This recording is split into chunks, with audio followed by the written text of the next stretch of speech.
اس کا نام ہے 8 میڈوز۔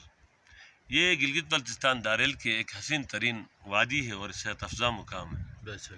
تو یہاں میں اور آپ اور ہماری ٹیم، میرا بھائی ابو ذر، بھتیجا طارق جمیل، یہ بانجا یہاں پہنچے پیدل سفر کر کے گور سے، آپ کے گھر سے یہاں تک 4 گھنٹے ہمارے لگے ہیں۔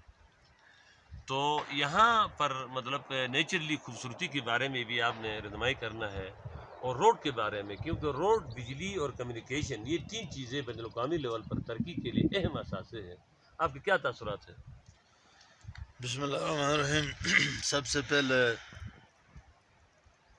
جہاں تک 8 میڈوز کے حوالے سے، یہاں کی سیر تفریح، سیاحت اور خوبصورتی کے حوالے سے بات ہے، اس میں سب سے پہلی بنیادی چیز یہ ہے کہ یہاں پہ روڈ ہونا چاہیے سب سے پہلے، کیونکہ روڈ کے بغیر کوئی چیز ممکن نہیں ہے کہ ہماری ایزی ایکسس نہیں ہو سکتی۔ یہاں پہ ایسے خوبصورت ترین علاقے میں 20 سال کے بعد پہلی بار ہم نے یہاں پہ قدم رکھا، اس کی بنیادی وجہ ہوگی کہ یہاں پہ روڈ نہیں تھا۔ لازمی